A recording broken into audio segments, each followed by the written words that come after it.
안녕하세요. 저는 GMP 개척선교회 개발연구원 박혜정 선교사입니다. 2009년에 GMP에 허입되었고요. 태국과 한국을 거쳐서 현재 알바니아 티라나에 있습니다. 초, 중, 고 세 자녀의 엄마이기도 하면서요. 한국어를 가르치고 또 글쓰기로 사역하고 있습니다. 공저한 책으로는 목회트렌드 2023, 목회트렌드 2024, 다음 세대 셧다운, 오늘도 삶의 노래를 쓴다 등이 있습니다. 오늘부터 저는 선교사가 왜 글을 써야 하는지, 그리고 어떤 글을 어떻게 써야 하는지에 대해서 선교사님들과 함께 나누기를 원합니다. 우리는 선교사입니다. 그런데 왜 글을 써야 할까요? 저는 선교사님들께 우리의 본 캐릭터, 본캐가 선교사라면 우리의 부캐릭터, 부캐는 글 쓰는 사람이 되어야 한다고 말씀드리고 싶습니다. 지금 우리가 살고 있는 시대에는 SNS와 유튜브, 또 넷플릭스 등 미디어의 홍수 속에서 살고 있습니다. 글을 안 읽게 된 지는 너무 오래되었지요. 2023년 사회조사 결과에 따르면요, 국민 독서율이 48.5%에 머물러 있고, 여전히 국민 2명 중 1명은 1년에 책 한 권도 읽지 않는 현실이 확인되었습니다. 여기서 선교사님들도 한번 잠깐 생각해 보세요. 요즘 내가 읽은 책은 과연 몇 권이나 되는지, 쏟아지는 정보, 별도의 집중력을 요하지 않는 자극적이면서도 짧은 영상을 언제 어디서나 손쉽게 접할 수 있는 환경 속에서 우리는 점점 더 글을 멀리하게 되었습니다. 아마 선교사님들 주변을 보시면 이런 모습들을 쉽게 찾아보실 수 있으실 거예요.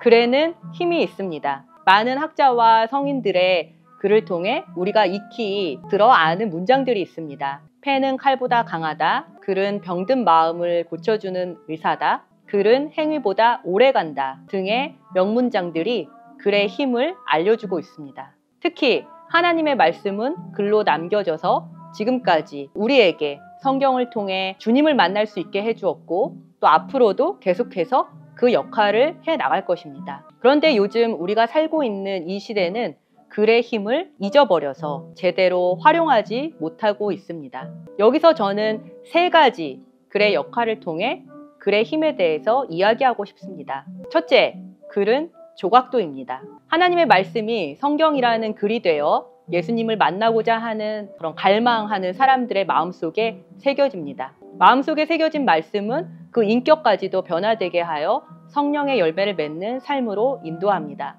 깊이 새겨진 말씀은 영혼과 골수를 쪼개는 힘을 가지고 있습니다. 고 이어령 교수의 거시기 머시기, 말의 힘, 글의 힘, 책의 힘에서는 글이라는 말의 어원에 대해서 말하고 있는데요. 글이라는 말의 어원은 긁다에서 나왔다고 합니다. 암벽 같은 딱딱한 것을 긁는 것이 바로 어원인데요. 바로 흔적을 남긴다는 뜻입니다. 어떤 대상을 다른 사람의 마음에 깊이 새길 수 있는 힘을 가진 것, 그것이 바로 글입니다. 말은 쉽게 잊혀지지만 글은 다릅니다. 아마 사랑한다, 미안하다 100번 얘기하고 듣는 것보다 글로, 편지로 한번 읽으셨을 때 그 마음에 감동이 전해오는 그런 경험들을 모두 한 번쯤은 해보셨을 것입니다.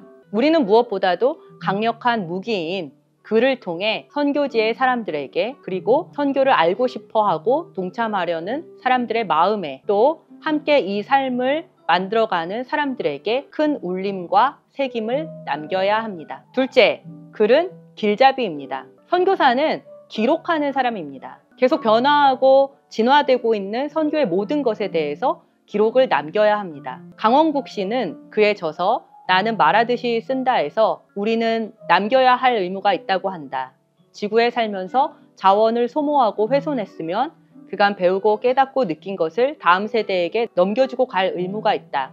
그들이 우리보다 더 행복하게 살기를 바라는 마음으로 기록해야 한다고 강조하고 있습니다. 선교사에게도 동일하게 적용되는 부분이죠. 현재 우리는 다음 세대에게 땅끝까지 가서 제자 삼으라는 대위임령의 바통을 전달해야 합니다. 한국의 경제 상황이 아무리 악화되더라도, 또 교회에 대한 인식이 곤두박질 치더라도 우리는 이 사명을 끝까지 감당하면서 다음 세대들이 선교를 이어나갈 수 있도록 동원해야 합니다. 이를 위해 선교사는 사도행전 27장 이후가 어떻게 현실에서 써내려져 가고 있는지 각자의 상황에서 기록을 남겨야 합니다.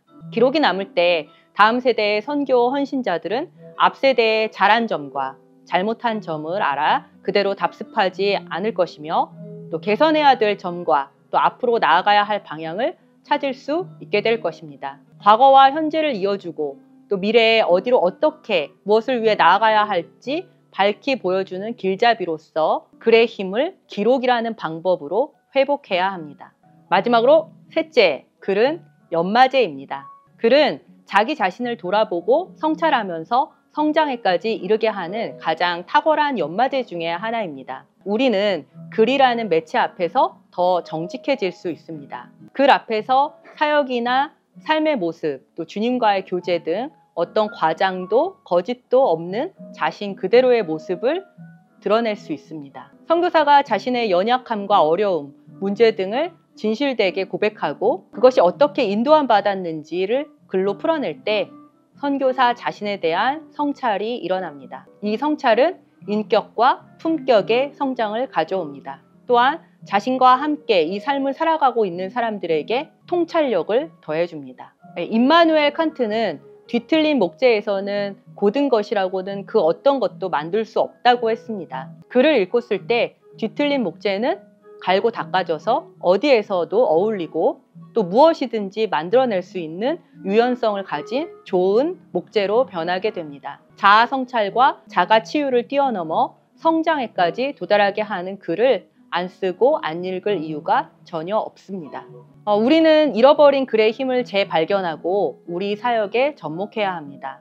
사역과 글이 융합을 이루어 시너지 효과를 이루도록 해야 합니다. 사람의 마음에 진리와 진심에 대해 새겨 넣을 수 있는 조각도로서의 글, 미래로 나아가는 항해의 바른 길잡이로서의 글, 선교사 자신을 바로 알고 내면의 깊은 성찰과 배움을 통해 성장으로 나아가게 하는 연마제로서의 글의 힘을 바로 알고 제대로 사용할 줄 알아야 합니다. 선교사는 글을 자유자재로 다룰 줄 아는 전문가가 되어야 합니다. 선교사의 글은 선교제의 문화적 특징과 또 선교사역 연구에 대한 글에만 한정되지 말고 선교사의 삶의 모든 부분에 적용되어야 합니다. 사역의 힘은 글에 있습니다. 글을 통해 사역과 선교사의 삶을 담아내고 또 증명할 수 있고 또 독자와의 공명을 이룰 수 있습니다. 우리 모두 글을 통하여 더욱 풍성한 사역과 또 삶을 영위해가는 선교사가 될 수 있다고 감히 확신합니다. 그렇다면 본캐 선교사, 북캐 글 쓰는 사람들인 우리는 무엇에 대해서 쓸 수 있을까요? 우리가 쓸 수 있는 글은 설교문이나 수필, 에세이 등에만 국한되지 않습니다. 우리는 바로 나 자신에 대해서 그리고 주님과 함께 동행하는 나의 삶에 대해서 그리고 나에게 사명으로 주신 사역에 대해서 앞으로 꿈꾸는 미래에 대해서 쓸 수 있습니다. 선교사님들 이제 글의 힘을 생각해 보시고 선교사님들의 삶에 적용시킬 준비가 되셨나요? 그럼 다음 시간부터는 구체적으로 무슨 글을 어떻게 써야 하는지에 대해서 함께 알아보고 연습하는 시간을 가져보도록 하겠습니다. 감사합니다. 다음 시간에 뵐게요.